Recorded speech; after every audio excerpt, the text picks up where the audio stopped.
My screen. Okay, welcome everyone to the Voices of Impact, the ScholarUP Alumni series. This is Ep.1.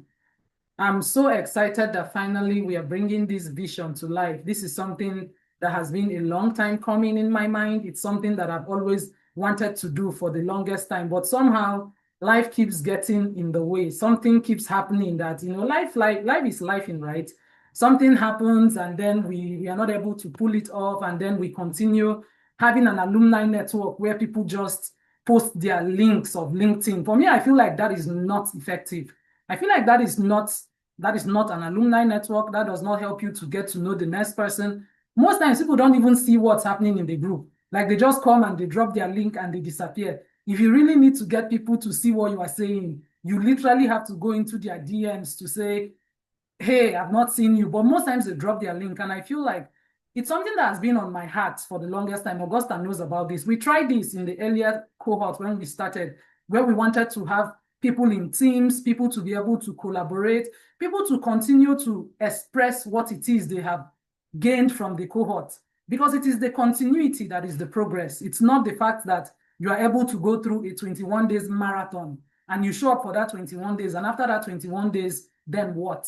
So I try the best I can to keep tabs on everybody as much as is humanly possible, right? I'm one person. I try to keep tabs, I try to check in, but I feel like this would be a great way to build a community where we can actually have this monthly meetup that is not about me coming to coach you, about me coming to talk to you, but about the people within the community coming to tell us about themselves too. Of course, I'll tell you a little bit about ScholarUP, right? Because it is ScholarUP that has brought us together. But my goal is that each month we'll have 3 speakers that would speak for like 10 to 15 minutes each, and then we'll make our announcements, ask questions, keep everything within 1 hour. That's my goal. My goal is to have an impactful webinar that will be 1 hour long. So it's not too much time commitment. It's not too much. It's not a drag. It's not something that you feel like, oh, I have to invest too much time. But it's a touch point. It's a check-in for us to keep getting to know each other little by little. So that said, do I need to introduce myself? I feel like all of you know me, but I'm going to introduce myself still because friends of ScholarUP are also here. We are making this an open, like a showcase, right? It's a way for us to invite more people in to come and get to know our alumni, let them hear what you're doing, let them get to see what we are doing, right? So my name is Dr. Amaka, and what I do now, of course, I'm a professional life coach. I'm certified to do this, right? But on LinkedIn, most of the time you hear me talking about purposeful personal branding. I tell people to be visible for the right reasons. And I'm a professional development coach, US grad school coach. This is actually where ScholarUP started. We started ScholarUP specifically targeting students who are trying to come to the US for school. And over time, I realized that it's not enough that you have these stellar grades. You also need to know how to build your confidence. You need to know how to sell yourself. You need to know how to position yourself strategically. These are all skills that nobody teaches you in the classroom. That's the honest to God truth. Some of us, personally, I have lost a lot. Yesterday, we onboarded cohort 15, and I was telling them a story. I said I've lost a lot personally from hiding myself, from shrinking myself, from saying, oh, I cannot be so proud because, when you say I am this person, then people will get offended. I have lost a lot from it. And if there's time in the end, I'll tell us a quick story. But for now, I want to stay timely. But my career, actually, I'm an ag tech specialist, right? So I'm Dr. Amaka. I'm actually a doctor of horticulture. I got my doctorate degree last year in horticultural sciences. And I share this intentionally because I'm trying to let people know that it is important to be clear on what your identity is, even as you build a personal brand. So on LinkedIn, I managed to present all of these facets of myself without confusing my audience. Because people will tell you, you need to have just one niche. I've always disagreed. I said, there's no way I can put all my life into one bucket and then forget the rest of my life. It's not possible. It's about how you compartmentalize. So you see my newsletter on LinkedIn is strictly dedicated to agriculture. It has more than 30,000 subscribers. So people say agriculture, you cannot talk about agriculture on LinkedIn, but I have more than 30,000 people subscribing to get my bi-weekly letters talking about agricultural technology. And then I have a live show every morning with my mentees who are preparing for US grad school. It's also 1 hour on YouTube, strictly for US grad school. Then, of course, we have our monthly LinkedIn Elevation program. which is what brought most of you who are here, right? Most of the people who are in the alumni network are people who passed through that program. So of course, yeah, that's the program. So we've had people from all over, literally so many countries, and it makes me so happy to think that I have family and friends all the way in Jamaica and Barbados and even Pakistan. It makes me so happy that the day I decide to visit Pakistan, at least I know someone to call.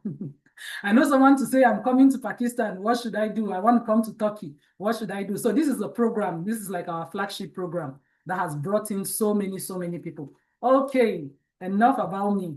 I'm going to stop yapping, right? These are some of the beautiful alumni that has this is my pride, right? This is my work. I'm always so happy celebrating people. That's like, for me, that's what brings me the most joy, that people pass through the cohort and I can continue to see what they are doing. So that's why I check in. If I don't see people for a while, you see me coming to say, what happened? I've not seen you. Like, what's going on with you? Because for me, that is what the success for me is, that people continue to do the work even beyond when they pass through the cohort. So these are some of the wonderful and amazing people that has passed through. I'm sure some of you will see your faces here, right? So I'm really so proud to showcase this. All right.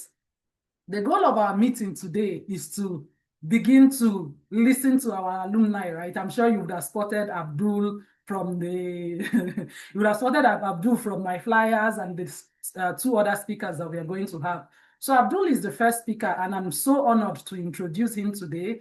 Abdul, he has a very heavy name, right? Abdulhakeem. So I'll stick to the first one. They call him African Guru. He's a purpose-driven public health professional, branding strategist, and award-winning speaker with almost a decade of impact across global health and entrepreneurship. He helps visionaries transform ideas into influence, monetize their skills, and build magnetic brands that command attention. His story is proof that purpose pays. With this, please, with all the love emojis, I want to see love flying. I'm going to stop sharing now so that Abdul can come on stage. I want to see a lot of love flying on the stage. Let's welcome Abdul with all the thunderous love and attention and hearts. Let's give him all the love. Let me add more love to him. Abdul, you're welcome on stage, and we are so excited to have you. See all the love I'm giving to you. We are so excited to have you as the first speaker of our first episode of our alumni series. Thank you for stepping into the role of building this community. I remember when I said, I want us to build this community. Who volunteered to do it? You were among the first people that said, let's go, let's do it. What does it take? It makes me really happy to have you as the first speaker today. I'm going to keep quiet now and mute myself so that I can learn from you. Welcome, Abdul. Welcome. Thank you very much. Thank you, Coach. It's such an honor to be gracing your platform today. So thank you. Please confirm you can hear me. Oh, fantastic. Yeah, I said we hear you. Yeah, just raise your voice as much as you can. Thank you. Beautiful. Then I have a short presentation to share with us this evening. Confirm you can see this. Beautiful. Thank you very much. We're looking at from passion to profit, creating a business that thrives. And this is an amazing platform to be sharing my own story with us this afternoon or evening, depending on the time and the location you're joining in from. So this will be our talking point. We're looking at passion alone. It's not enough. This cannot be sounded well enough. I had to learn this the hard way. Where growing up, I thought, I've always had the mindset, I want to have a lot of money. I don't really know how much, but I know I really want to be wealthy. And it's not going to be easy. So I'm passionate enough to want that. But is passion enough? No, it isn't. We'll get to the why. Skills are important. Skills are your own way of putting action to your passion. You're passionate enough about something, you want to change the world. How? If you design graphics and you've learned that. Abdul, sorry, excuse me. I think someone is saying they can't hear you. Maybe if you take out the earpiece, I'm thinking maybe that could improve your volume. Yeah, I can hear you though, but it's not really like, I know my voice is very loud. A lot of people don't speak as loud as me, but maybe if you take off your earpiece, we would hear you better. That's what I think. Can you hear me now? Is it better? Oh yeah, this is better. This is better. Yes. Beautiful. Right. All right. So thank you very much. So skills are the way we utilize or we put action into our passion.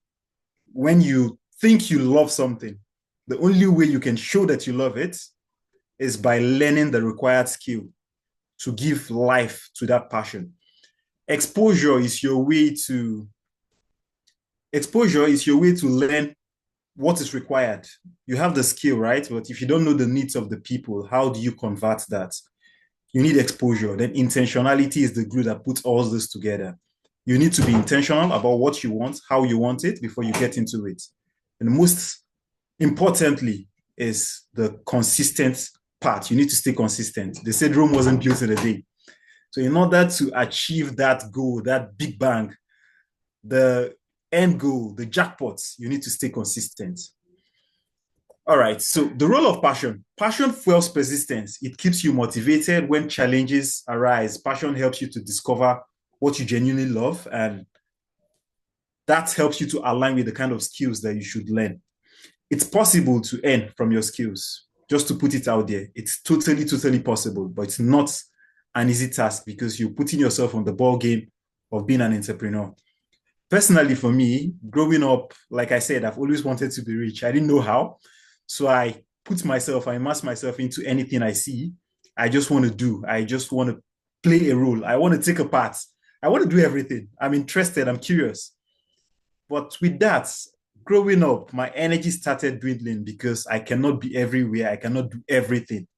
So I had to ask myself, what am I truly passionate about? I want to earn, yes. But what if I'm earning from what gives me pleasure, what I find genuine happiness and satisfaction in doing?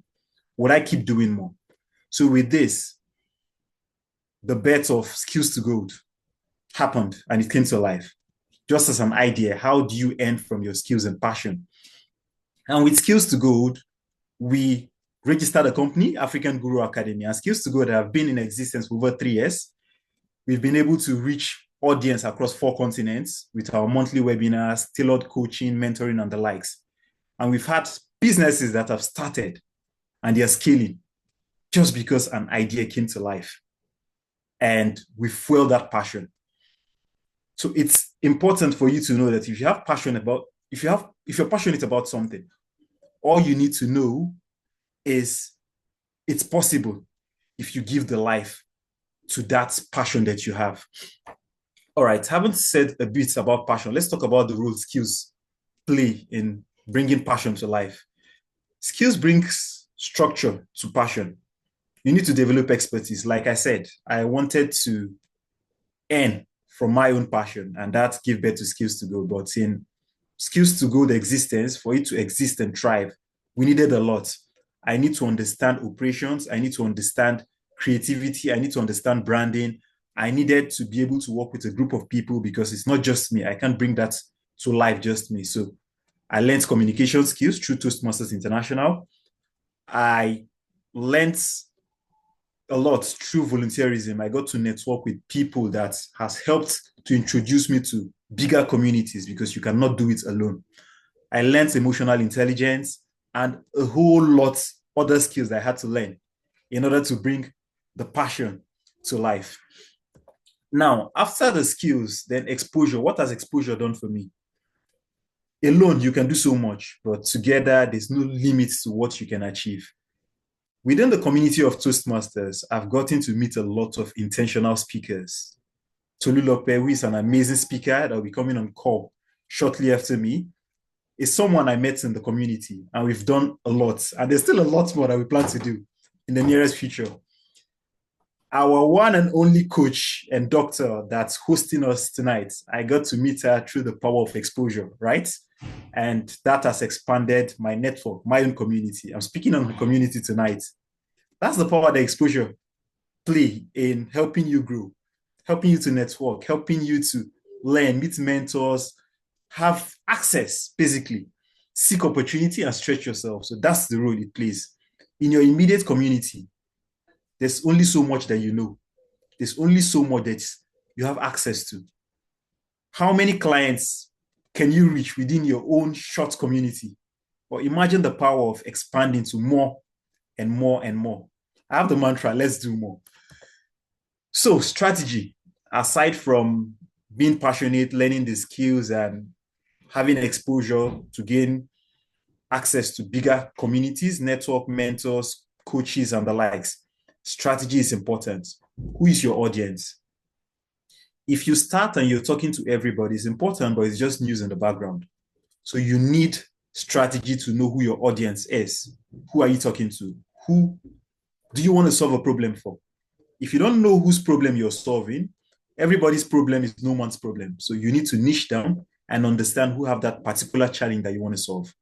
For Skills to Gold, we reach out to undergrads, the youth corps members, young coaches, professionals, creatives that are in the space. They're doing a lot, or not streamlined. They don't really know what exactly they want to do, right? Or they know what they want to do, but there's no clarity. So that's our target audience. So who is yours? If you can identify your target audience, it makes it way, way easier. It streamlines your marketing efforts. Your branding is more direct and the likes. So you know the exact problem that you're solving. Then the power of intentionality. Intentionality is the compass. If you're not intentional, every other thing is wasted. You wake up today and you decide, oh, I'm a medical doctor. I think I want to go into the space of curative medicine. Let me help people to do ABC. Tomorrow you wake up and you say, oh, no. Today, I think I want to talk about hygiene.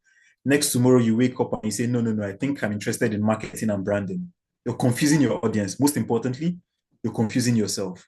So be intentional about what you want. If you want to hit a jackpot, if it's clear what you want, there are different routes to the end goal, but be clear enough about what you want. Be deliberate. It guides your choices, your investment, and it helps you to create a balance between your passion, the skills, and exposure that will get you to the targeted destination. And this is my own formula for making it right, for hitting, for converting, taking that skills, aligning it with your passion, and making profits out of it. The first is you need to be passionate enough about something because it's difficult. And it will get difficult. It will get more difficult. If you're not passionate enough about it, you're going to throw it out the window. At some point, you feel like, I beg, who sent me? Right?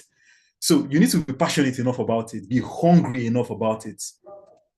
You know the way you want to breathe. If you are that hungry, there's nothing stopping you. There's no village people that will stop you from achieving it. Then learn the required skills. Passion alone doesn't pay. Skills also, it pays, but it doesn't pay alone. So blending your passion plus skills to give life to that passion.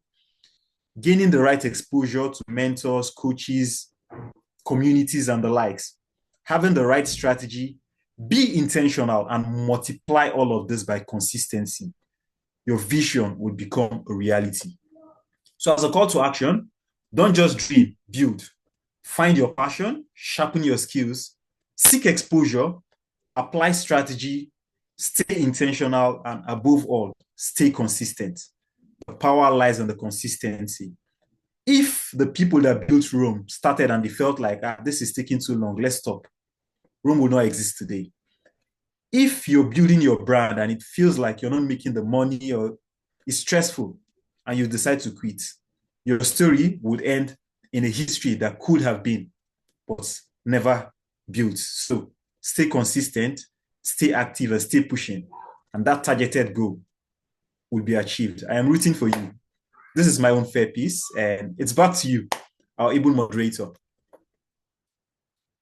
Can I see some reactions? Can you please? Thank you. That is so wonderful. Are we here really? I see that I'm the only one that is encouraging the speaker.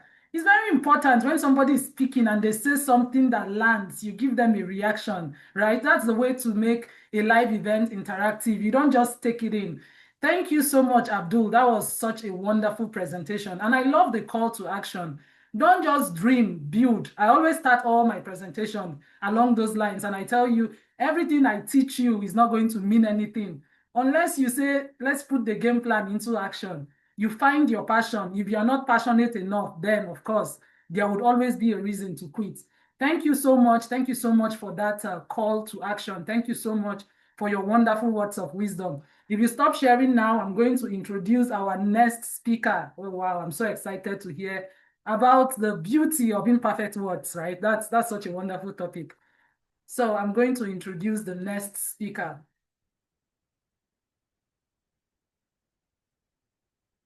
So we have Coach Tolu Ekwe. Tolu Ekwe is a dynamic public speaker, best-selling author and trainer. She empowers individuals to conquer the fear of public speaking through transformative courses and workshops. An author, a best-selling co-author of Raging Waters and Lessons We Learned from COVID-19. Tolu is passionate about helping others find their voice and thrive, and I'm so excited about that. Thank you so much for coming to speak.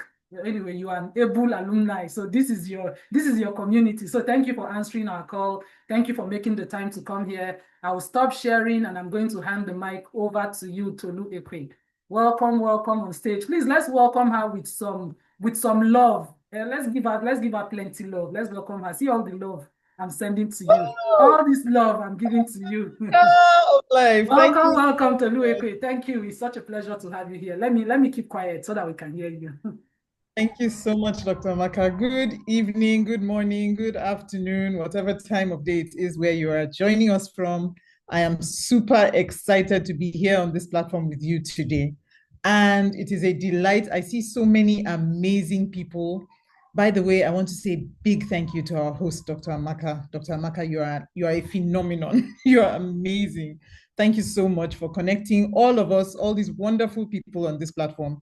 I know that we're all going to get a lot of value, and we're already getting so much value. I want to say a big thank you to our last speaker as well, who delivered such an amazing, short, but really impactful speech. And I look forward to hearing and learning more from him. By the way, Dr. Amaka's platform, I want to encourage, if anybody has not yet taken part in the Elevate Your Professional Presence on LinkedIn challenge with Dr. Amaka, please endeavor to just start preparing for cohort 16, because I was in at least 2. I remember I was in cohort 7 and cohort 11. I see you, Michael. Thank you so much. Thank you, everybody, for being here. Okay, so we're going to jump right in. Now, I'm sure when you heard the topic, if you heard the topic, or if you're hearing it now, it says the beauty of imperfect words. You're going to be thinking, that's an oxymoron, isn't it? That's contradictory. You don't say beauty and imperfect in the same sentence, do you? And then maybe some people, if we had the time, I would have loved to get feedback. What are you thinking? What's coming to mind when you hear that theme? Maybe somebody can type in the chats. What comes to mind when you hear the beauty of imperfect words? Are you thinking of bad grammar? Are you thinking of mispronounced words? Are you thinking of wrongly placed words? What's coming to your mind? But because we don't have a lot of time, I'm going to just jump in and say that the real deal with the imperfect words is the words that tell an imperfect story. Yes, Dr. Amaka says it means that beautiful things are usually imperfect. Lovely, lovely, great insight. And we haven't even started, right?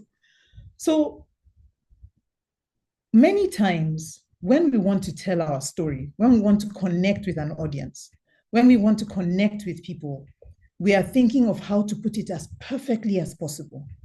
We want to put our best foot forward. We want people to love what we are saying.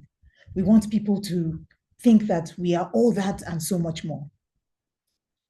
But the reality is that even if you are offering a course, you're offering a training, you're offering a product, you're offering some kind of service that is going to change people's lives and is going to make them experience some phenomenal impact, you need to be able to connect the dots with the pain. And what do I mean by that? I'll give you a story. So the very first time I showed up on LinkedIn actively, and you know how it is for many of us who sign up on LinkedIn, don't know what it's about, and just, let's see. But then it was years later that I decided, let me even get more involved. And I joined in on one audio room. There were audio rooms at the time.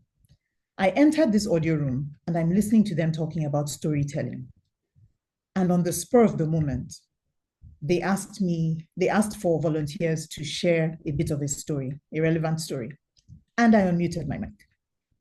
And I shared this story from my childhood. I don't remember exactly what I shared or how I shared it, but it was about me being about 5 years old, seated at the base of a high stool and narrating to the audience how terrified I was as I was hearing the loud voices of my two favorite people. Whatever it was, by the time I was done in my 2-3 minutes, people were so impacted because they could relate. It was a pain from childhood. I was no longer in pain. I was no longer in that fear, but they understood because every one of us understands pain, and pain is not perfect. Down the line, I started this audio room. In fact, it was because of that first conversation that someone reached out to me, Eni Osong, many of you may know him, and we got started on this audio room talking about marriage, talking about connection, talking about relationships, and people were connecting and people were really impacted by those rooms. But I distinctly remember one room where I took the chance and was a bit more vulnerable and shared my pain with relation to my mother. Now, my mother had been sick for 5 years, had deteriorated from dementia, long story. And meanwhile, she had died 2 days after my baby was born. So I talked a bit about that pain and how it impacted me. And again, people reached out. People understood that. Because here's the thing. If all you do is show your shine, if all you do is show how wonderful you are, how beautiful life is for you right now, people are going to clap for you. People are going to doff their hats. People are going to say, wow, well done.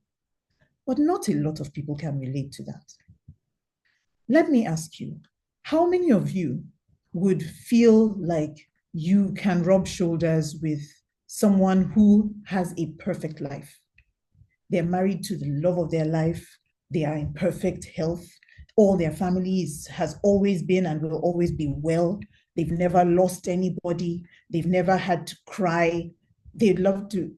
How many of you would understand that person and feel like, hey, that's someone I want to sit down and have a cup of tea with? If that's you, please let me see some indication, some hearts for that. Okay, I don't see anything. So I take it, it's either you're not hearing me or you don't like that person. So let's try someone else. So instead, you're sitting with someone who says, listen, I've been through so much difficulty. I've been through so much pain. There was a time in my life when I did not know where my next meal will come from. But today, I make money even in my sleep. How many people are feeling like, okay, now I want to hear more? Let me see hearts. Okay. Okay, no hearts, but thumbs up. That's good. Oh, thumbs up, plenty thumbs up. Okay, awesome. So yes, so people can relate to that. So this is about helping us to understand the importance of our pain, the importance of our struggles. Most people who want to speak but are afraid about coming out to speak in public are afraid because they feel like, I have this distortion from perfect. I have this part of my story that is less than perfect, that is a stain in the paper, that is not quite right. I wish I was this perfect person, then I would be ready to tell my story.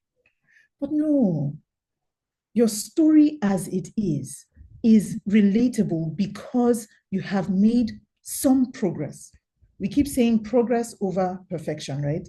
It's that you've made some progress. There was a time when I used to speak and I would stutter because I was so afraid. But now I barely stutter. That is progress. Someone can understand that. And that is my truth. There was a time when I would stand in front of people and my knees would be knocking, my voice would be shaking. I would be so afraid to speak up.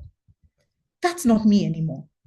And because that's not me anymore, and I have walked that walk, I am helping people now to walk that walk as well. But you see, if I don't tell them that story of my pain, if I don't tell them that there was a time when it was really tough, they're not going to be able to connect. It's like, you're lucky, you were born with it. I wish I was there. So it's important for each one of us to understand that. Perfect words are rare. Perfect life is uncommon. What most people can relate to is some degree of struggle, some degree of pain. And so please, everyone who's listening, If you think about your story, those exams that you wrote, Dr. Amaka talks about it, those exams that you wrote that you didn't get in, or those applications that were rejected, those attempts that failed, those steps that made progress and then it looked like, oh my goodness, you have a setback. Those are gold, because those are the very things that are going to help you to connect with someone who is where you used to be, someone who is struggling where you have now overcome that hurdle. So again, imperfection in itself is not the whole story, but you can't take it out. You can't say, oh no, I'm going to tell this story, but I'm going to leave out the pain because no, I don't want anybody to know this part. No, it is that part that makes the progress worth discussing. It is that pain that makes the progress worth discussing. So stories evolve through sharing. Now, here are some reasons I want to share with us just a few of the benefits of sharing your pain, of sharing your struggle, okay? One of them is this: the more you share, the better you become. Many people, when it comes to speaking, public speaking, we're thinking, I'm not good enough just yet. Let me wait, read a book, study a program, download a video, sit in my house, watch movies until I get better. No, you get better by doing. So one of the benefits of starting even when it looks like it's difficult is that you are accumulating data. One day you're going to show that first video where you were stuttering, where you couldn't look at the camera, when your voice was shaking, when you were even trembling and sweating. You're going to be able to show that video and say, this was me then, this is me now. So it's part of your journey, and it's why you'd be able to help someone else down the line. But if you do not start with your imperfect self, one, you do not get the benefit of a backstory. Two, you do not get the benefit of those 10,000 hours, because if you read books like Outliers, you find that you need to put in the time and put in the work till you get better and better. I started this journey of public speaking about 3 years ago actively, even though in many ways passively I had been doing different things around public speaking. But actively, I find that I have become better and better as I have pushed and done over and over again. And so that's what I want to encourage you to do as well. Don't just rush out and do one speech and, whew, I've ticked that box for the year. I'll see you again in the next 3 years. You won't make much progress that way. But if you take every opportunity to speak up in public, for those who are afraid of public speaking, for those who are afraid of sharing their story, the more you speak, the better you become. So this is essentially what I wanted to share. The other things, including that, clarity emerges with motion. The more you speak, the more clarity you get with what it is that you're trying to say, all right? And so many other points I could share, but I don't want to hog the mic. And so we'll stop here and just say that I'd encourage you to follow me on YouTube. I talk a lot about public speaking on Speak Life with Tolu, Ekwe. And back to you, Dr. Amaka. I want to say thank you very much. If anyone has any questions or would like to reach out, please, can we have those reactions? Wait, let me give you some love. Let me give you some love, some red hearts. Thank you, Tolu. That was wonderful. If your public speaking is still shaking, if you are still doing ums and ahs, and when they call you to speak, you're shaking, this is the person you want to reach out to, right? You see, public speaking is a skill that all of us in whatever industry is going to cost you. It will cost you. If you don't know how to speak and assert and speak your mind, it's going to cost you a lot, so many times. I'll tell you a quick story before I keep going. I think I'll write that as a LinkedIn post coming very soon. Recently, I went to Walmart to buy groceries, and I love nuts. So I saw one is $3. One bottle of the nuts is $3. Three, $6. I was like, okay, nice deal. I can get 3 for the price of 2. All of us we love a good deal, right? And then when I went to check out, I see that they charged me $9 instead of the $6 that was on the queue.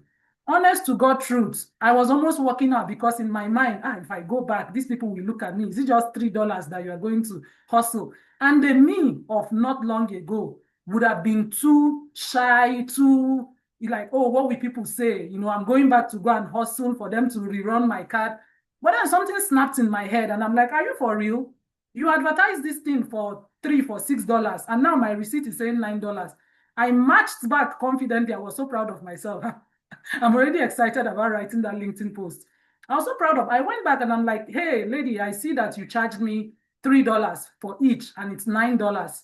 And what they on the queue, it says on your whatever where you're advertising your granules, you said it's 3 for $6. She looked at me in a weird kind of way, and I looked at her weirdly back, like, you said so, it's my $3. And she had to run the card again. That's the proudest $3 I've ever retrieved in my life. And I share this story at this moment because confidence comes with practice. It's not something that you are born with. I loved Tolu's take, where you see people who are doing things confidently and you feel like, oh, lucky them. Oh, this person is so lucky. They can do all of these things. They can create all of these things. They have all of this audacity. That's not the truth. It's a skill that they built and they learned over time through pain, through public embarrassment, through just willing to do it shaky, do it afraid. So thank you, Tolu. That was that talk really touched my heart. Because I share my stories all the time, because I tell people, don't think this is who I was even 5 years ago. It is something that came with a lot of mentoring, a lot of learning, and today you have this opportunity.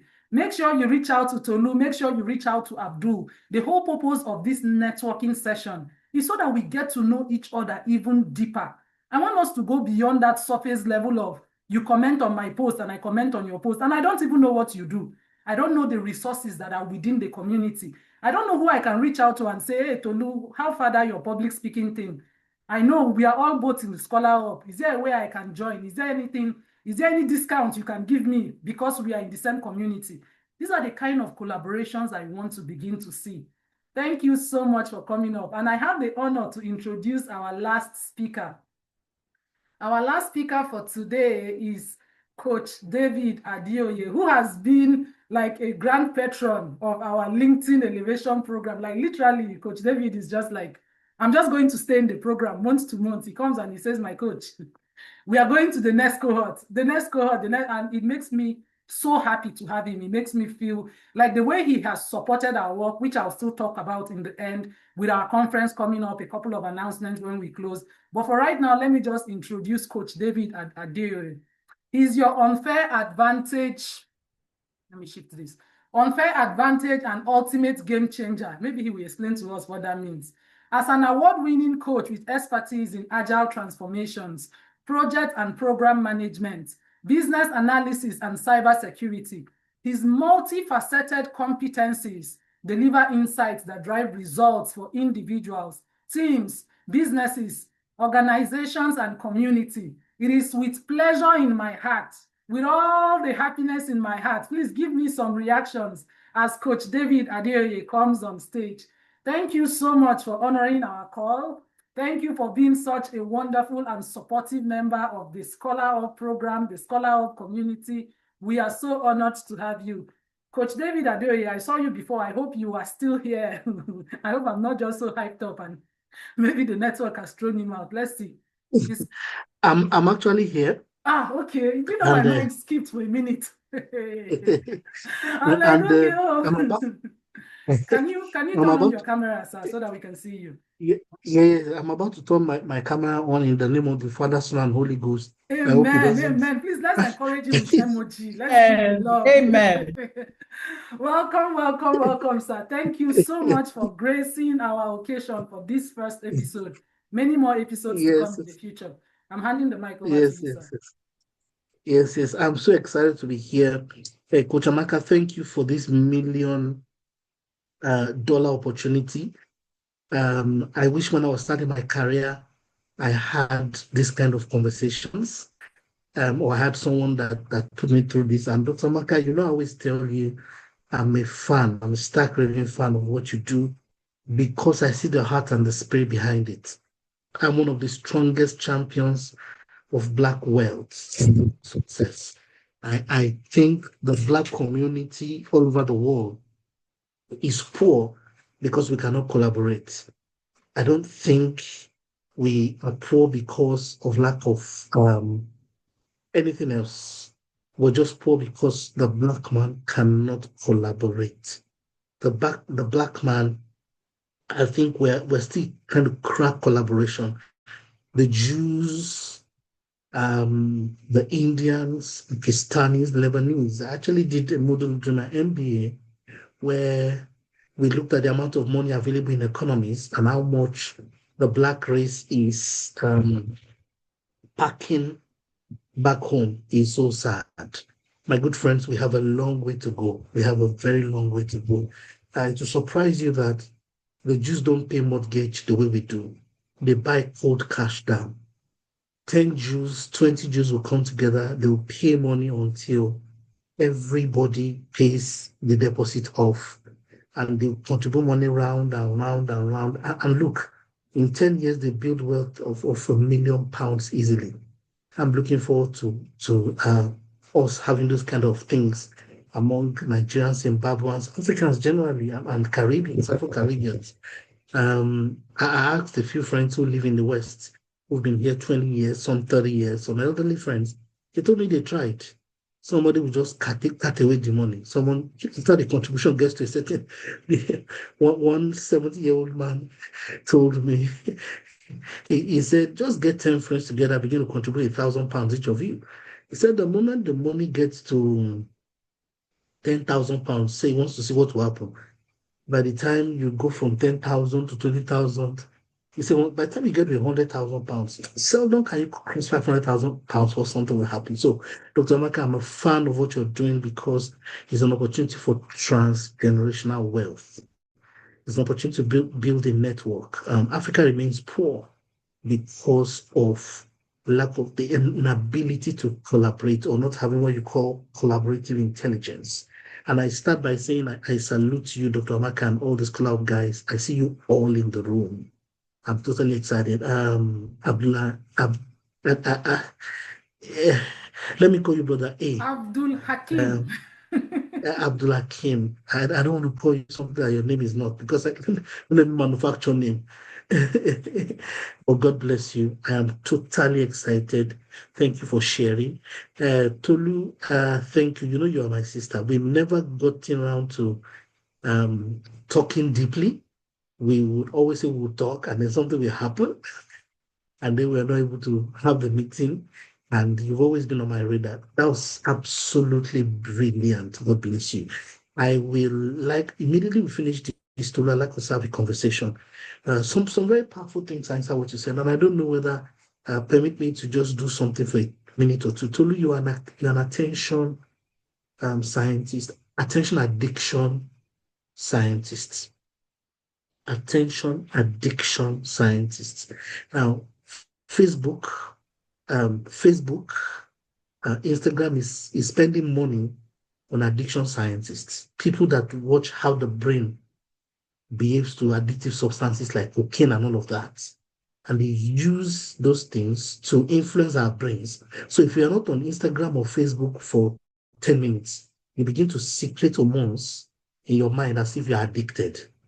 So many of us, Facebook has used addiction scientists, Instagram has used them, LinkedIn just employed the first set.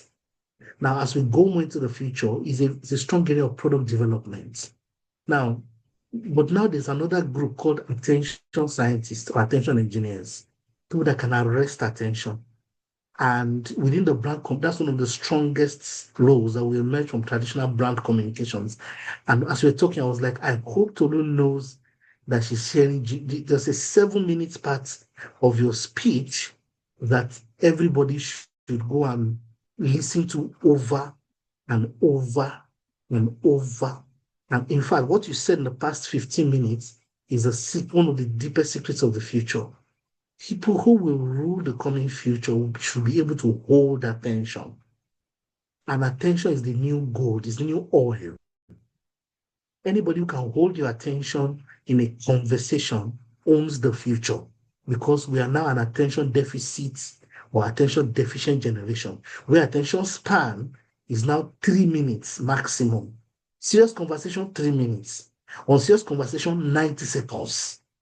Now, but I heard you speak, there's a way you spoke about conversationing, engineering conversations, and hypnotizing people so that they respond to your product, bringing an audience under compelling influence so that they are forced to buy what you are saying or to exchange money for what you are saying. Now, I heard your conversation. I was like, I hope you know. No, so some of my strongest gifts I've done over the years is to look for people's rare gifts and how that will convert into money and where that situates inside the economy. I do it very easily in my futurism work. So I'm saying that because everybody must subscribe to you. And your genius comes in conversationing. It's when you converse with the person. So what's your idea? Because me, I'm going to come and talk to you. What are your topics? What are the pain stories we can find? And how do we engineer it? How do I start a viral? What are the viral thoughts and viral emotive moments? You do so easily. And everyone on this call, if you are not subscribed to Tolu's coaching program in communication, and your communication program, I'm sorry, I think you brand it Attention Engineering Series. Or communication with addiction series, not just because everybody is doing communication. Look, I started speaking in secondary school. Sometimes I see your communication hard. I'm always like, communication. I want to work with you, but this communication, what are we going to learn? But this one just ends up to now. Yeah, immediately we finish now, we're talking. Now, what moved me from a very docile Tolu's friend to I must pay for Tolu's service and we must sit down and talk? What moved me? What moved me was that you said a few things and you described pain. Look, my presentation also starts from pain. Abdulhakeem said the same thing. And this is not to disparage what Abdulhakeem said at all, no. But he described pain from a disconnected standpoint. I mean, when you were speaking pain, you gave me pictures. I mean, somebody goes to a patient and there's a toothache. And somebody say, do you want to go to Disneyland? Or the best, most joyous experience of your life versus should we take this pain away? Of course, you want them to take pain away. So pain is a master's, and we all have pain stories. The universe has given us pain stories. Everybody has pain stories so that you'll be able to craft your own unique story. So everyone in this world, if you're going before a recruiter, you need to tell stories. You want people to buy from you, tell stories. So I say that to say, please pay double attention to what the two speakers have said. And what Abdulhakeem said, amazing conversation. But when to start speaking, I woke up. I was awake before, but I woke up again. Something came and said, I hit myself. Look at what she's saying. And Dr. Amaka again, all my peers, ScholarUP, I see you, Mishra. I can't mention all the names. Amaka, everybody, Professor Roxana, to all of you, I'm so excited. Forgive my being absent at very different times. I am just a man of many, many parts, and I hope you forgive me. All right, I'm going to speak in. I have 10 slides, and I try to do slides so that I will not overtalk. When I'm excited, especially around things like this, I tend to say too much than necessary. So the main thing may be lost. I'm already sending you a WhatsApp message to say time, sir. I'm usually already telling you to please. Yes, sir. No, I'm sorry. Tolu just hit my heart at a point that it was back to back. I'm like, what? How come I'm not spoken to all these weeks? All right. Can anyone see my slide? Yes, we see it, sir. Okay. Let me try and see whether slideshow will not influence the network. Okay. Look, there's $13 trillion available in the global service market. Today, you also can make your first million. And please, I've denominated the conversation in dollars and not in naira. In naira, you can do it tomorrow morning or next week. In dollars, I think that's what makes fun. That's what you should be willing to do. The global service economy is worth 13 trillion. And there's a lot of us who are walking past gold mines in plain sight. Please, this is not going to be another get-rich motivational hocus pocus of how you started a whole E3 with one grain of rice, or you started a whole car lot with one tire or one wiper, and then you build an end from wiper. No, this will be how do you connect to people from a service standpoint. I have a Word document, by the way, which I will share with Dr. Amaka for those, and that Word document shows you all the models available to fit into the $1 million. How do you move from zero and then make the first $1 million? Please, your first assignment is opportunity. Take Abdulhakeem's presentation and Tolu's presentation and please put them inside here. The question is, what do people complain about constantly but refuse to fix themselves? What's everyone always complaining about? I'm talking about total number of complaints. That's an example of what is serviceable. Don't think about individual pain. 1, 2, 3, 4, 5 people, you and your family members alone. Think about something that everybody talks about continuously and always. What people talk about aggregated. So aggregated pain is an industry that is rough. That's one of the abilities behind the scenes. You will instantly garner attention and you're in for a gold mine when you listen for aggregated pain. Don't approach business with only what's pain for you, but aggregate pain. What's everybody talking about online?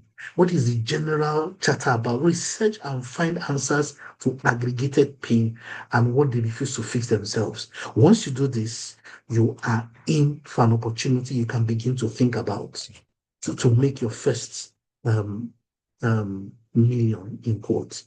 The key is to start small and stay invisible.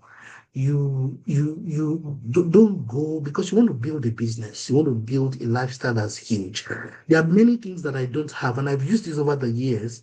It's okay to be underestimated for a while. I see many people on LinkedIn who are not, I mean, this is somebody, you see people on LinkedIn who have not done anything. If you see the profile and what they are putting forward, and then you have the first conversation with them, and then you are totally tired. Look, at every point in time, there's still the advantage of appearing weaker than you really are. It's because you give yourself the permission to learn and grow. You see, obscurity gives you the advantage of perfection. It covers you for a while.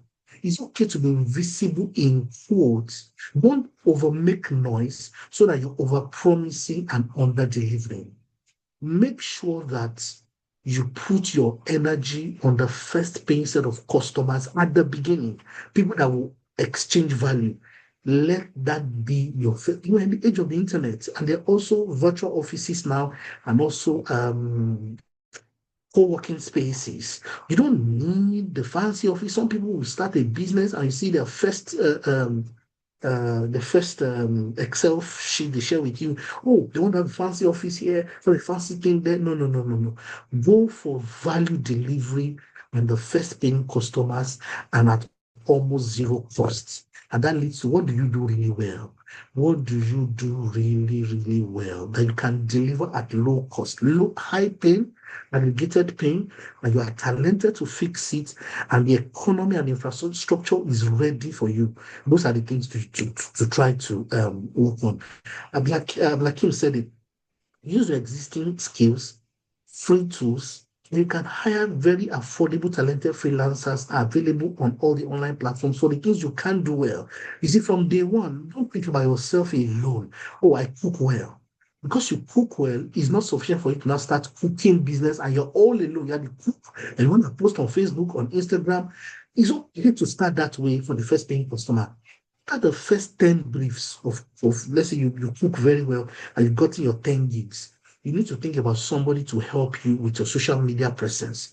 You need to get a photographer who will take, there's a friend of mine who says photogrammer, you call photographer, photogrammer. He was, oh, where's the photogrammer? And I'm always laughing at what's photogrammer? It's someone that speaks through pictures. There are people that when they take picture of this your yam and this your pepper soup or this your rice or this your beans, this thing you're doing with your hand, there are people that are gifted to position angle. There are people that they know how to hold their breath when they take picture. You feel like eating the food. And then they have to post it on social media. And then they help you write the people that are gifted in writing. And that can be your daughter, it can be your brother, it can be your sister, it can be Tolu, it can be Dr. Amaka, it can be Professor Roxana, it can be Emeka, it can be Mishra also on the call, it can be any of the people in your network. And who knows, they may even give you for free. But make sure that you think from the first day about who among my friends takes very good pictures. There are some of us that no matter how we try to steady the hand, it will still shake. But the people that know how to take those things, give you good shots for that thing you're doing. So that talent you have that you think that is raw, think about it as a business and find complementary skills and start from day one. As soon as you make some, and if you have some money to invest on taking those pictures, that's fine. But focus on getting the first set of paying customers with that skill. And please don't build a business on a skill that is bold if you're starting from zero. I am assuming you are talented at it. Like now, if there's an attention coach, and Tolu is coming up my mind and say, I'm branding her. That's what I'm calling you. Now, I would easily recommend somebody. I'm going to, after this, I know this meeting, probably for fact, I'm going to reach out to her to say they want to subscribe to her service. Now, that's a natural talent. The way he's a talented storyteller of a certain kind. There are many different kinds of storytellers. And I've worked, by the way, in the biggest marketing comms agency in West Africa. Some of the best creative storytelling minds, I've met them. Some of the biggest minds. What Tolu did this evening, the kind of thing she said was making me have sparks. Like, what? This is huge. I'm saying everybody has their unique talent. That if all of your family members say, who is the best person that cooks beans? Who is irresistible? Who cooks beans that, for example, you want to eat? Who cooks beans that smells the best? Can you see? Everybody cooks beans, but there are different sort of specializations and capacities. Make sure you are talented that way.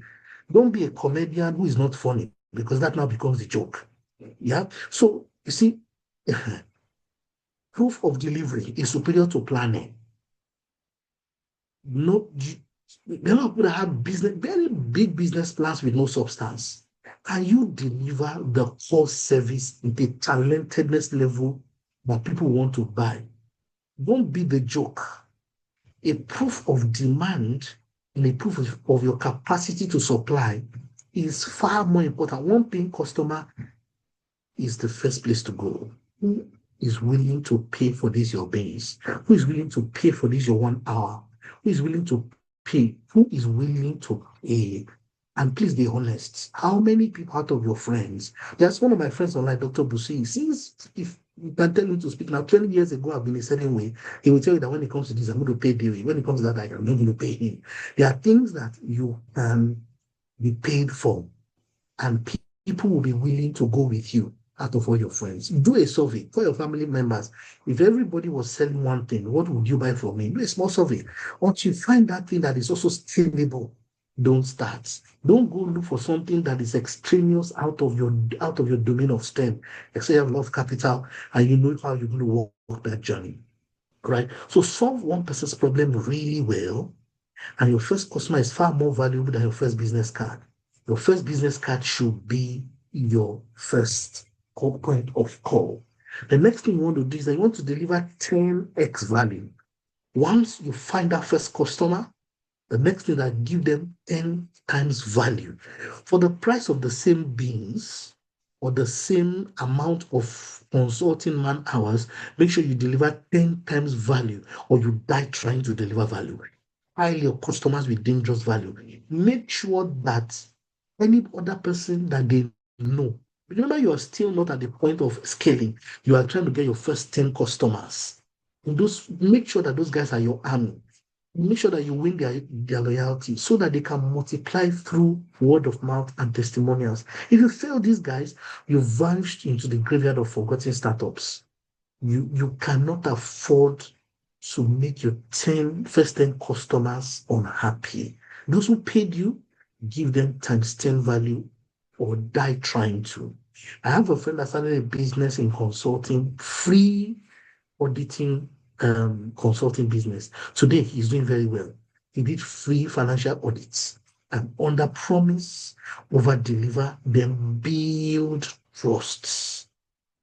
Under promise, over deliver, then build trusts.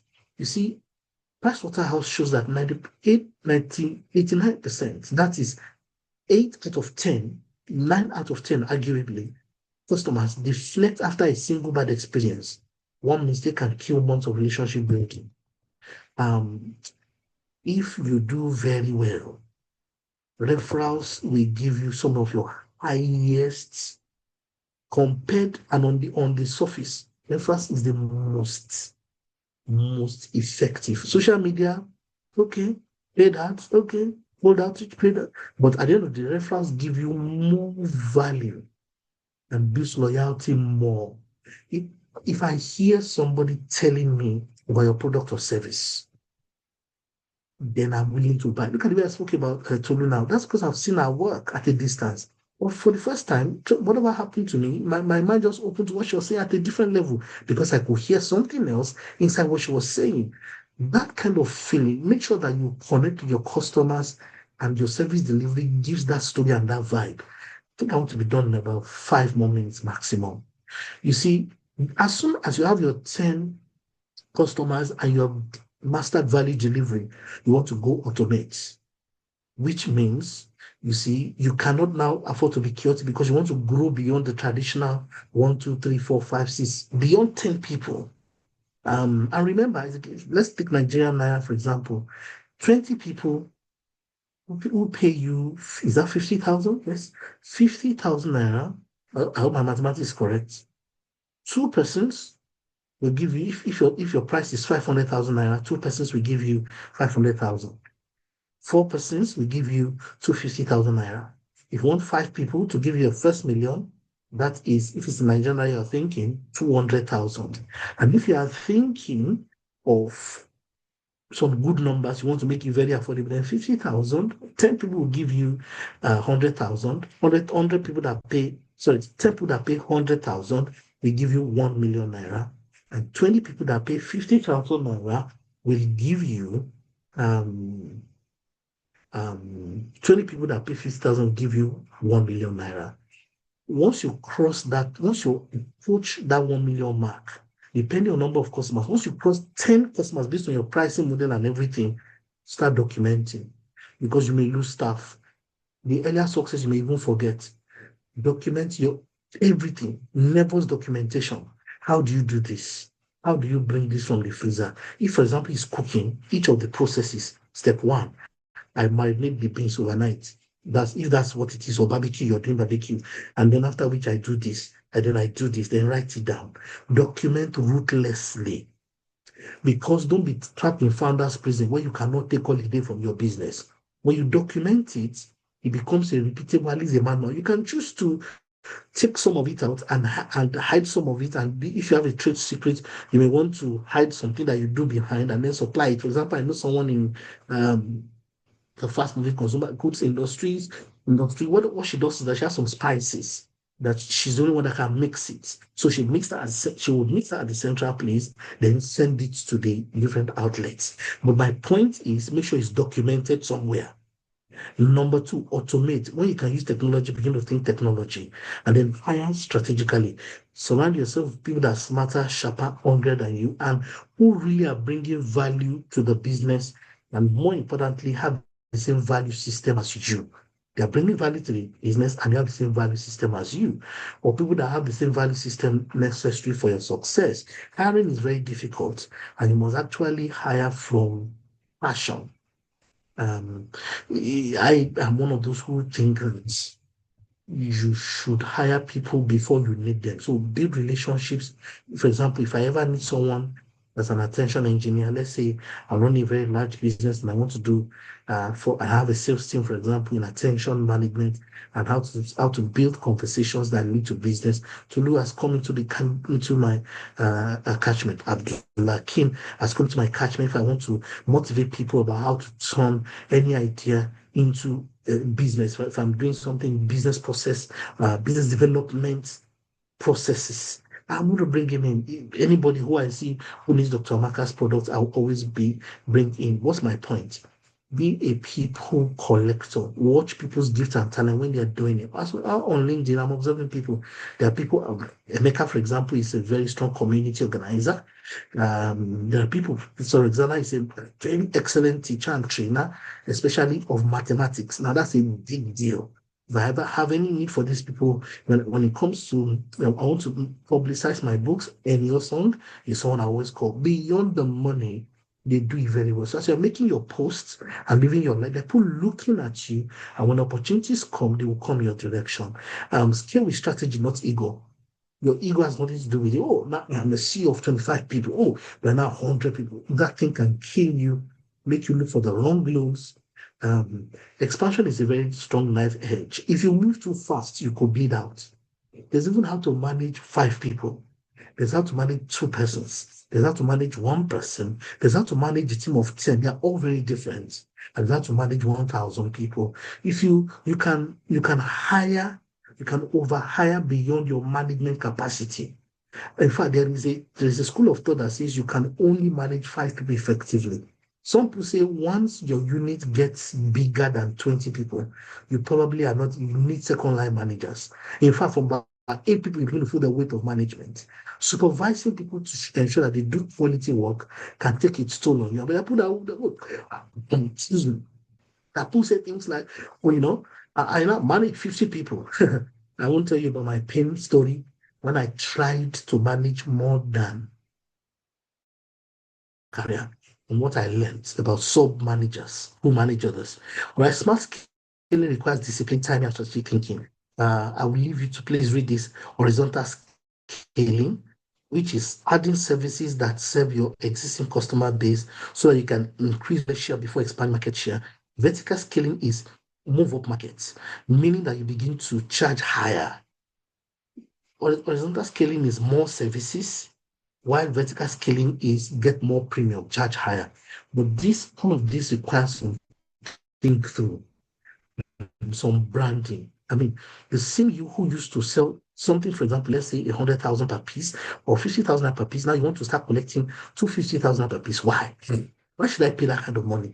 Would you say economic adjustment or cold? Will you say economic adjustment, cost of living adjustment? Why should I pay that kind of money? That's the point. You need to build more value, and you need to think: do you want to do more services or become more premium? Because either way, there are trade-offs, and there's the meaning, and there are business strategic implications, and that means that you want to look for partnerships. Leverage partnerships like a warlord building armies. Other people's customers, expertise, and resources become your growth accelerators. And thank you, Dr. Amaka, for the massive work you're doing with strategic alliances. We still have some distance to go because some persons within our alliances may not be yet business matured or life matured. Because when you form alliances, people will make mistakes, people will learn each other, businesses will make mistakes. So you must watch and be very critical because all the alliances, I had a 20, a couple of friends and I were trying to do a conference together. And I brought that relationship very, very serious. I built that relationship over 25 years. My good friends on the call, my 2 other friends messed up that relationship. And it was a very hard lesson for me. You need to watch both sides. Watch your business and watch whether those alliances are ready for your business and vice versa. And let people make their mistakes and be themselves around you so that when the opportunities come, you plug the right person with the right level of mistakes. There are things that are very costly to you. You build it over a long time. And it's your sweat and your blood. You must plan how you enter into alliances. Okay, there's a 5% cleaning startup in the UK here, and they did £1 million in arrears in 3 years. They franchise ruthlessly. These particular guys are somewhere in Essex in the UK, and they have cleaning franchise with 5 cleaning organizations. Because of that, they scaled higher. What this person did was to be bringing cleaners from Europe in the days of um, the alliance between the UK and just forgot about my mind now. Brexit. Brexit broke the European alliance apart. Now, this person in those days was bringing very cheap and affordable labor and was able to service on behalf of 5 different brands. And in 3 years, she and I was back because it's a woman I met in a particular conference, she did 1 million pounds, that to 5 different big global cleaning organizations that subletted to them. My internet is all right. Please, you need to master money flow or get crushed. You need to determine what is reinvestment rate, what percentage are you plowing back into the business. Number two, what is cash flow? What amount of cash will you continue to flow? I must have a dashboard, and there's a lot. You probably need to do basic accounting. You can use ordinary Excel all the way to very sophisticated ones like Sage and all of that. But in the beginning, these two things, what are you investing back into the business? How much cash are you going to have? You see, profit is a mirage, cash is survival. You must track both profits and cash. What is the cash I have at hand? I don't want to be stranded. What are my reorder levels? What do I need to buy? What's my production rate? All of those things are simple things you need to think about. Now, this is the last slide, second to the last one. All right, just a minute. You must adopt the millionaire mindset, which is long-term focus, a lot of excellence. You must focus on problems that you are trying to solve, or the bigger problem per time, or the bigger idea, or the bigger picture. And the bigger the problem you are solving, the bigger the check that you can write yourself, or you're able to start. That's the point as a CEO. Now, rapid adaptation. You must find the means of listening to the market and be able to adapt as you build higher. And a £1 million journey or dollar or naira journey starts today. What is your opportunity? And is it big enough? I know people talking about it. Is it a point that is generally common? Can you weave a story around it? Is the economy ready for it? Are there systems that can make you that can help you trap that opportunity? Then get your first customer, which is very important. Then scale. Number 4, execute ruthlessly. I commend you to please begin your journey. Thank you for having me. I've also done let me just share the Word document that talks about the different ways that people get a million. People get to a million. I'm going to send this to Dr. Amaka, by the way. Let me just share that one. Let me share my screen briefly. I'll just share you the different models. Where is my Zoom now? Forgive me. I'm still sharing. Time is, Yes. the Yes, time no, is I'm fast actually stretched. done. Yeah, I'm actually Excellent. done. I just want to show. I will send this to you because I know some Yeah, people I want can it. share it with the people who signed up today. Thank you All right. so much. This is so All right. wonderful. This has been so valuable, sir, and it's always an honor to have you, having you as a part of the community, having your support, just pushing all the work. It just gives me support, right? I brag on my people and I say, these are the people, these are like the OGs. That's how I see most of you. Like, these are the OGs in ScholarUP. These are the people who are pushing our work forward. Thank you for your time. Thank you for this wonderful presentation that you've shared with us today. And thank you all for your patience. We still have 39 people in the room for a first event.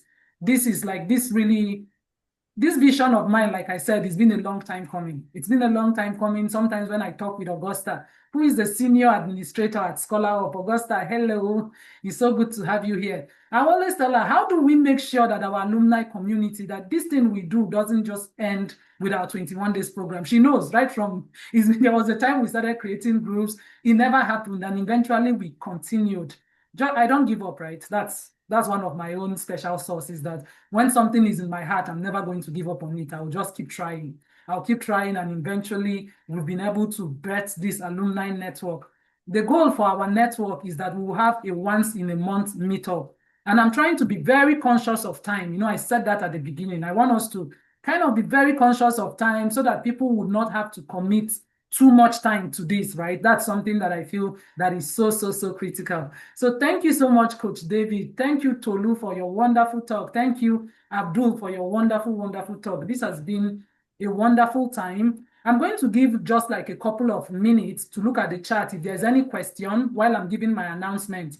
If you have a question for a particular person, you can just say, okay, my question is to Coach Tolu. They can take one question each while I'm giving my announcement, so that at least we'll wrap up in the next 9 minutes, right? So that will be like a 1 hour, 30 minutes, and we'll keep working on our time. It's the first edition and it's been So insightful. Yeah, the meeting is recorded. I saw someone who is saying if we can get it. I think what I'm going to do would be to upload it to the ScholarUP YouTube page. That way, you can go and watch. What we are doing is we're not trying to hide this information from anybody. So after the meeting, when the video is downloaded, maybe sometime within the week, I'll upload it to the ScholarUP page, and then I can send the link to the registered participants for those who still want to review, who want to listen again, who want to really dive deep into some of the nuggets that Coach David shared, some of the things that Tolu shared, some of the things that Abdul shared. These are things we need to hear over and over again. That's the way I feel. I feel like sometimes once is not enough. You have to hear it again. You have to try to digest it. You have to try to get it into, you have to implement. So I'm going to share my screen just to give a couple of announcements. I don't want to hold people hostage, just to share some information with those on the chat who may not know about some of the things we have going on in ScholarUP. All right. So, people keep talking about our program. This is the program that brought in all the alumni. The alumni network are people who literally go through this program. So once you go through our 21 days program, automatically you are graduating into our alumni network. And you've heard them say over and over again, I think Coach David said something that stuck with me. He said something about touching people so much that it is people who end up doing the advertisement for you. And honestly, that is something that has kept ScholarUP going up to cohort 15. There has been times when we feel like we're not going to keep going. But somehow we have people within the network who will go and bring other people, who would even pay for other people. We've had people like Coach David, Dr. Ellen, a couple of people who would actually pay for other people to join just because they believe so much in what we are building. So this is like the first tier of our program. We also have a second tier program. Of course, those of you in the community, you're well aware of this, for people who are trying to monetize their services. And then the third tier of our program. So this is just giving you information about what we do at ScholarUP. And of course, we have the graduate mentoring side. And then lastly, we have the Ascension coming. If you've not registered for the Ascension, we have the project manager in the chat. Please, if you can put the link of the conference, or anyone, Augusta, if you can put the website link on the chat so that people who have not registered or people who don't even know what the Ascension is, this is the opportunity for them to go look at our website, reserve your seat. Our global conference is coming up November 22nd and 23rd. You want to be a part of this conversation. You want to plug in somehow. We are all ascending, right? This is it. We are so excited. There are so many of us working on it. On the flat team of the people working on this conference is already like 20 people to begin with, global, all over the place. And then we have more than 150 volunteers at this point, because we have more of them that we still need to onboard. So talking about the volunteering, the opportunity is still there. And Coach David, who you've just heard spoke, he was so generous to actually offer an award category for the volunteers. This is just like a way to encourage people to go in. So beyond the hands-on skills they are learning, beyond learning to work in groups, beyond everything that is going on, there is something going on that we are going to have monthly prizes for the best volunteers, right? So the people who are in the volunteering group, they already know this. So this is just a way to keep people motivated. So these are some of the things we are cooking, some of the things that are happening. And this is my best slide. Most of the presentation I do always ends with this slide. And I tell people to have faith. I ask you to believe in yourself. Honestly, the people who are doing the things that you admire, most of the time they do it afraid, but they don't self-reject. They keep going. They stay consistent and they trust the process. This is very, very important. It's very important that we are at the point where we really, really believe in ourselves and we can keep bringing to life the things that God placed in our hearts. That's how I see it. I feel like all of us are living on borrowed time. Nobody is going to be here forever. Nobody is going to get out alive. So all of those gifts that God has given you, all of those visions that come to you, don't take it for granted. Don't think that nobody will respond to you. You'll be surprised how the universe sends help. That's something that I've seen happen in my life over and over again, where I would say, I want to do this thing. And in my heart, I was like, will it work? It won't work. And suddenly I would say, okay, let's do this thing. And then you have 100 people who are willing to back you up. And suddenly that's how the LinkedIn Elevation Program was born.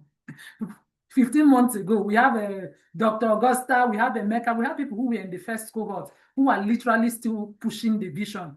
And it just comes from one person saying, let's do this thing, let's get started. So if you're not taking anything away from this wonderful meeting today, it should be that you should be willing to bet the ideas that are in your heart. Be intentional about growing your network. Your network is not going to grow by itself. That is something that I have understood over time. Abdul emphasized that, Coach Tolu said that, Coach David said that. It's very important. It's very important that you are in the rooms where conversations are happening, that when people start thinking about a skill, they will think about you. You hear people say over and over again, oh, join Coach Amaka's LinkedIn Elevation Program. You don't pay people to say those things. You see me talk about Coach Tolu's public speaking. She doesn't pay me to say them. It's just that you've seen the person do the work. You've seen the person do the work over and over, that once that thing comes to your mind, you say, this is your person. This is where you should go learn this skill. So I thank you all for showing up today. I don't see any questions in the chat.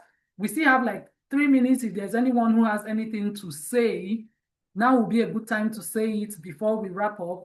And how we are going to go about this, we have a form. We have community managers of the alumni network. Abdul is in that community manager, and there's a couple of them. I think there are about 7 or 8 of them in that community managers, because we want to make sure that if one person is not available, the other person will be available, to make sure that we are curating the events ahead of time. We are sourcing for the speakers.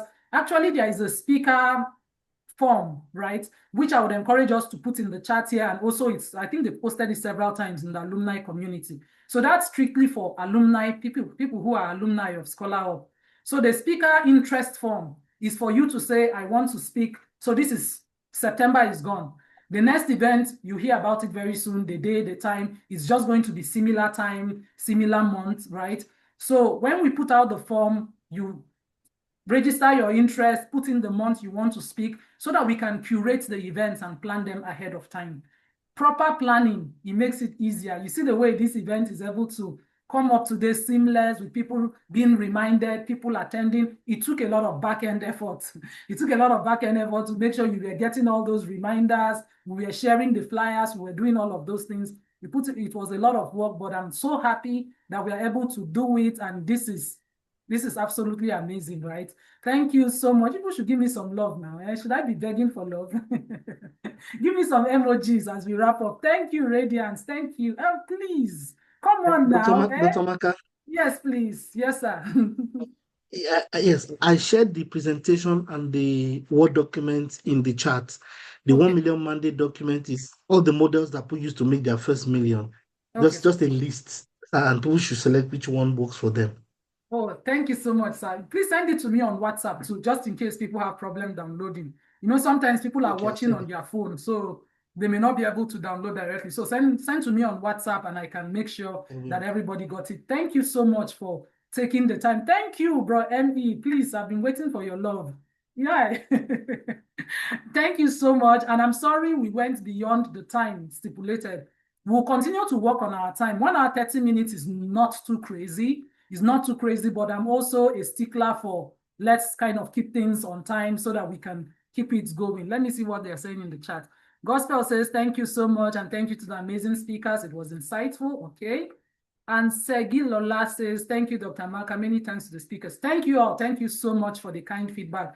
Thank you all for honoring our call. Expect that this is going to be a monthly event, same time, similar time. So be expectant.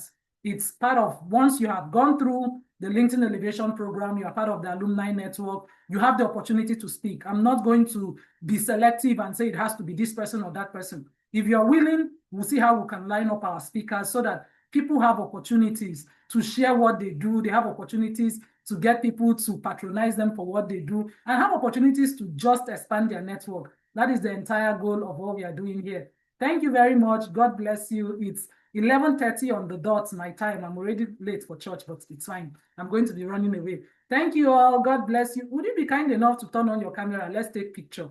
You know, this is something that I like to do most of the time. Yeah, thank you. Please, let's take family picture. Bro Mishra, are you in a good position to help us do family picture? Because me, I don't know whenever I do it, it doesn't work. I don't see the picture. Yeah, let's take a quick picture before we go. Thank you. Oh no, you're not available to take a picture. Okay. I can do it. All right, thank you, Tolu. Yes, please help us do pictures so that we have memories. It's good to always have family pictures. That's what I think. We have plenty Plenty family pictures. Yes, let's go ahead so that we can go. Thank you. Let me know. Let me smile so that I will do my smile. Okay, everybody say cheese. Cheese. Okay. Okay, I think I have the two. Okay, thank you so much. I'll email the picture to you guys when I send the information from Coach David. Thank you very much for showing up. Take care, everyone. See you again, same time next month. God bless you. Bye-bye. Everyone. Mhm.